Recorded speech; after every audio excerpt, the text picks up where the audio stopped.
What's up, everybody? Welcome back to some Minecraft 1.16. It's your good buddy Zach over here, and today, man, I have been playing a lot.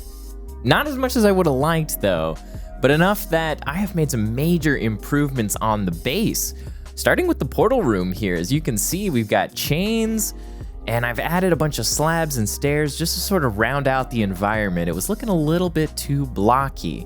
But I think that these changes really helped improve stuff. But I'm really excited to show you what else I've been working on. So, what was that? What happened to my face? Oh, hello. It's so close. Oh my goodness. Anyway, I've been really excited to show you what I've been working on. So, yeah, let's just get into it. First, I've made some major improvements to the cliffs. I went out to the jungle biome, grabbed some bamboo and some vines, and look at this. It's looking supernatural, overgrown. Wait, not supernatural. That makes it sound like there's ghosts and crap flying out of it. No, it's looking very natural, very overgrown, and hitting that perfect sort of jungle aesthetic that I'm going for. Then I built up a farm here with some cobblestone walls that are in all sorts of states of disarray and ruin. You can see tons of little stones have fallen off over time. We're growing carrots and we're growing wheat, and that's kept me fed for the time being. I've also done some improvements here on the shoreline, and you can already see that includes a tree, but check this out. This is a new ruined jungle pathway and custom jungle tree, and I'm really excited about a lot of stuff going on here. The bamboo in this design is capped off with string at the top so that I can control how high they grow. I don't want those guys growing up so tall that they ruin sort of the height and variance there. There's also roots from the tree that are looping up over the base. You can kind of see on the left and the right. This is actually my first attempt at a custom tree, and I'm pretty happy with it, but I think it's a skill that I want to improve on as we go through the build. You can expect to see more of these popping up. And then back over at the pathway, I used a variety of textures here, and that just really sells the age of the path. There's moss and cracked rock, and it looks really old. Oh, and look, we have added more to our staircase and decorated the sides with blocks from the new Nether update. I love these new blocks here. The color is incredible. It just sort of takes what we had and skews it into fantasy, kind of away from the real world textures, and that, I just love it. Look at this. This spiral is looking amazing. You can also see there's these two pillars that I've added on the side. Why are they there? Why were they built? We may never know. Now, I really wanted to do some of this building in a time lapse with you guys for this episode, but I tried it and it didn't go so well. I had some settings set wrong, and basically they weren't usable. And that's gonna happen. Anybody who's made videos or is getting into video creation is gonna run into hurdles like that where stuff doesn't work out, and you just gotta learn to work around it. Ooh, look at this. I kind of hid this almost secret passageway back here. There's some dirt, there's some stones, and this seems to be some sort of shrine, maybe. Look at this ruined stone. So, what is the plan for this episode then? Well, I got a lot of good stuff I want to do with you guys, so let's see. Can I? There's no way I'm going to be able to walk backward down this staircase. Now that I've got this lowered another quarter turn, we have space for more rooms off to the side. Right here, this is going to be an extremely important addition to the base. I'm thinking automatic carrot farm and villager breeder combo. There's a really cool design by Impulse SV, and I want to dig this out and get those two things going. Villagers are going to be really important going into the future because, rain, it's loud. Whoops. Oh no. Oh, it's loud. What was I even? Threw me off. What was I even saying? Let's try again.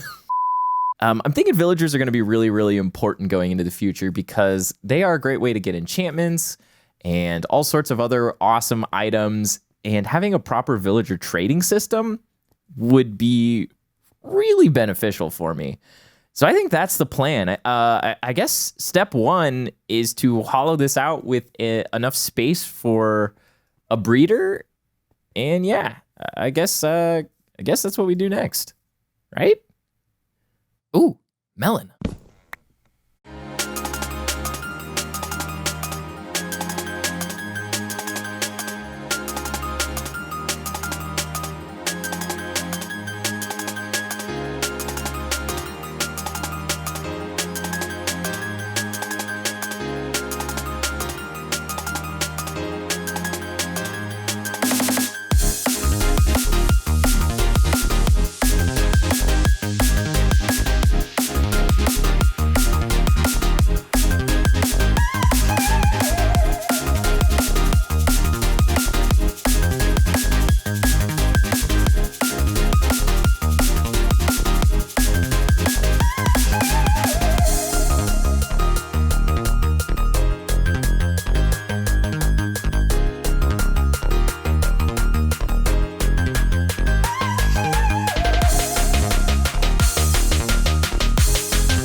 Man, getting those villagers in place is quite a pain.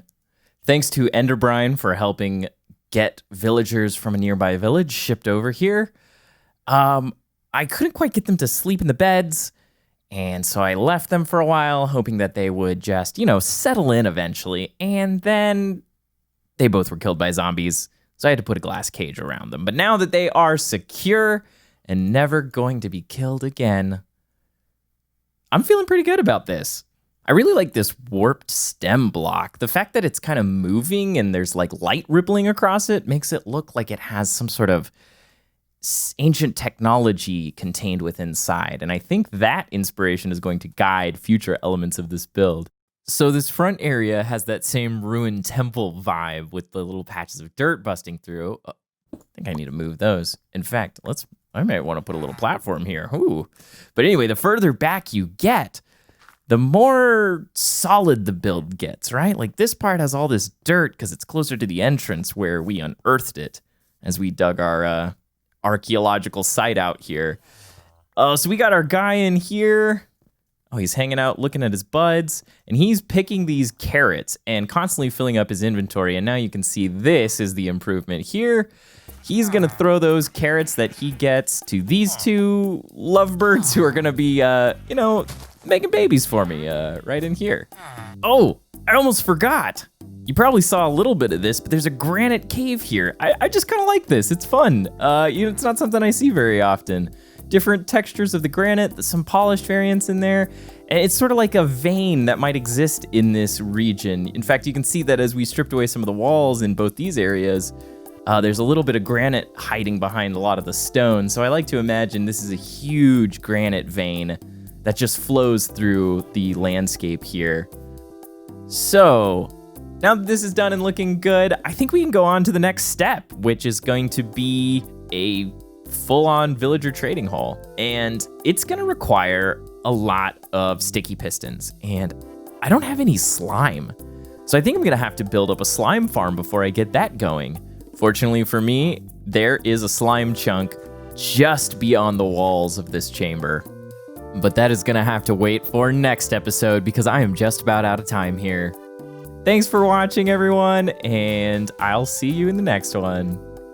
Bye, everyone. Bye, everyone. Bye, everyone. Bye, everyone. Bye, everyone. Goodbye. Goodbye. See you later. I need to go to bed.